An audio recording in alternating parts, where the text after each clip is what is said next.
آپ نے ایک پوڈ کاسٹ میں فرمایا کہ آج کے دور میں موبائل سے قرآن پاک پڑھنے والوں کو صحابہ کرام سے زیادہ ثواب ملے گا. یہ اس کانٹیکس میں بات ہوئی تھی. میں نے کہا تھا کہ آپ خوش نصیب ہے, صحابہ کرام کے پاس قرآن نہیں تھا, ان کے سینوں میں قرآن تھا مصحف کے طور. ہاں, آپ کے پاس مصحف ہے. مصحف کو چھونا بھی عبادت ہے, اسے دیکھنا بھی عبادت ہے. تو یہ اسمارٹ فون کی شکل میں آپ ایک ایسی فیسلٹی ویل کر رہے ہیں جس میں صرف آپ تلاوت کا ثواب نہیں کما رہے, مصحف کو ٹچ کرنے کا ثواب, اسے دیکھنے کا ثواب, اسے اٹھانے کا ثواب بھی کما رہے ہیں.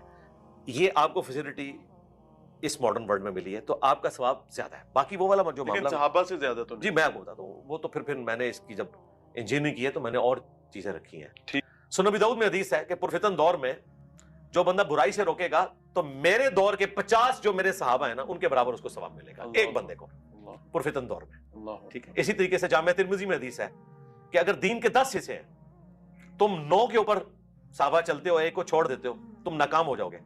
لیکن ایک وقت آئے گا کہ لوگ 9 حصے چھوڑ دیں گے, ایک پہ چلیں گے, وہ کامیاب ہو جائیں گے پرفتن دور کی وجہ سے. اسی طریقے سے نبی اسلام سے صحابہ کرام نے پوچھا, ابو عبیدہ ابن جراح 10 جنتی اصحاب میں سے, کہ ایمان کے اوپر ڈسکشن ہوئی تو نبی اسلام نے بعد میں آنے والے لوگوں کے ایمان کی تعریف کی. آپ نے فرمایا کہ تم سے بعد میں آنے والے لوگ ان کو یہ اجر حاصل ہوگا کہ انہوں نے بغیر دیکھے مجھ پر ایمان لائے ہوں گے, ان کے لیے ڈبل بشارت ہوگی. تو چند اسپیکٹس کے پوائنٹ آف ویو سے بعد والے لوگ بازی لے گئے.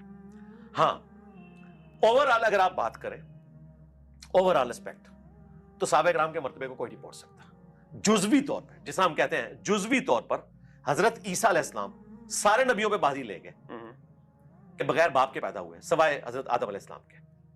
جزوی طور پہ تو بازی لے گئے. جزوی طور پر موسیٰ علیہ السلام تمام پیغمبروں پہ بازی لے گئے کہ وہ واحد آدمی ہے جن سے اللہ نے ڈائریکٹ کلام کیا ہے اس ایک پوائنٹ پہ. ٹھیک ہے. لیکن اوورآل فضیلت ہمارے نبی علیہ السلام نبی کی. مکرم صلی اللہ علیہ اسی طریقے سے جزوی طور پہ بعض معاملات میں, یہ جو میں حدیثیں آپ کو بتا رہا ہوں جو بعد میں آئے, ان کے اوپر باقاعدہ محدثین نے باب باندھے ہیں.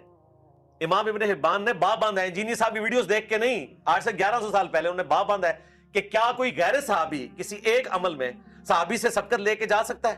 تو نیچے حدیث لے کے آئے کہ جو یہ بعد میں ایمان لانے والے لوگ ہیں نبی اسلام کو بغیر دیکھے ایمان لے کر آئے, اس اعتبار سے وہ بازی لے گئے کیونکہ صحابہ کرام کے لیے ایمان بالغیب اللہ کے حوالے سے تھا, نبی اسلام کے حوالے سے تو نہیں تھا. آپ مجھے بتائیں جنہوں نے نبی اسلام کے معجزات ڈائریکٹ دیکھے ہیں. صحیح بخاری میں حدیث ہے, ابن مسعود کہتے ہیں کہ ہم نے کئی دفعہ حضور کی موجودگی میں کھانا کھایا, ہم نوالا منہ میں ڈالتے تھے, اس میں سے آواز آتی تھی سبحان اللہ و بحمدہ سبحان اللہ.